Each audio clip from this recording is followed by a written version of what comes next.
Hello বন্ধুরা, কেমন আছেন? আজকের রেসিপি চাল কুমড়া দিয়ে মাছ ঝোল। গ্রামের খুব জনপ্রিয় একটা তরকারি। গাছের চাল কুমড়া, পুকুরের মাছ, আহা জমে যায়। চলে যাই মূল রেসিপিতে। মাছগুলো ভালো করে ওয়াশ করে নিতে হবে।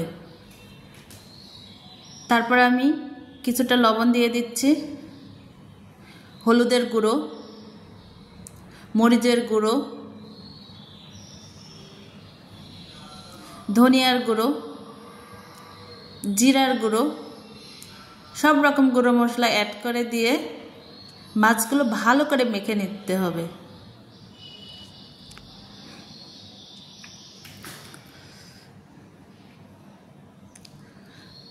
মাছগুলো ভালো করে মাখলেই খেতে টেস্ট হবে।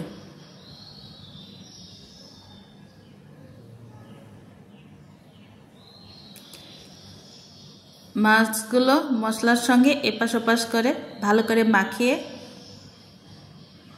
10 মিনিট রেস্টে রেখে দেব।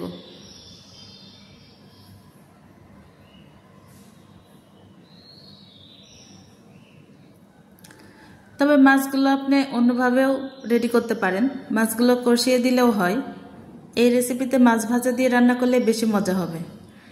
এখন আমি চাল কুমড়াগুলো একটু মোটা মোটা করে কেটে নিয়েছি, ঠিক এরকমভাবে ভালো করে ওয়াশ করে নিয়ে এখন আমি আদা পেস্ট, রসুন পেস্ট, পেঁয়াজ পেস্ট, লবণ, হলুদের গুঁড়ো,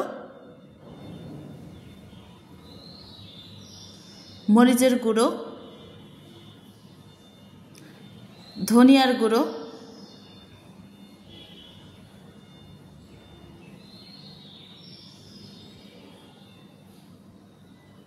জিরের গুঁড়ো, সব রকম গুঁড়ো মশলা,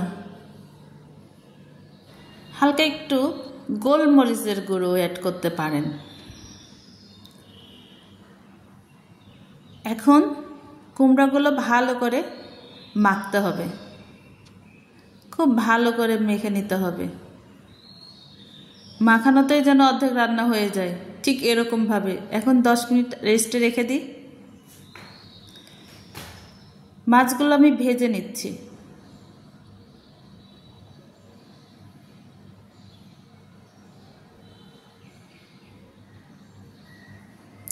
মাছ ভাজা দিয়ে এটা রান্না করলেও ভালো লাগবে। আবার আপনারা মনে যদি করেন যে মাছ কষিয়ে রান্না করবেন, সেটা খেতেও খুব মজা লাগে। মাছগুলো একটু কড়া করে ভাজতে হবে, লাল লাল করে ভেজে নিতে হবে। মাছ ভাজা কমপ্লিট। এখন আমি উঠিয়ে নিচ্ছি।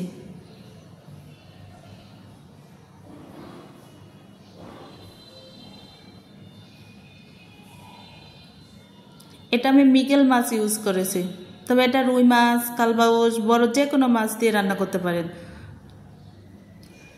পেঁয়াজ ভাজাগুলো উঠিয়ে নিচ্ছি।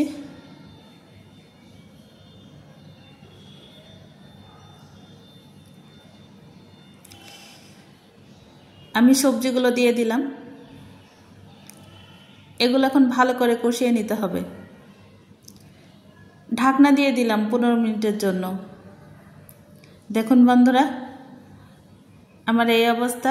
একটু হালকা নিচে লাল লাল হয়ে গিয়েছে। এটা বারবার নাড়তে হয়।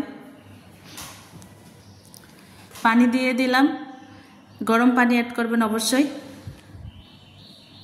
এখন মাছগুলো দিয়ে দিচ্ছি।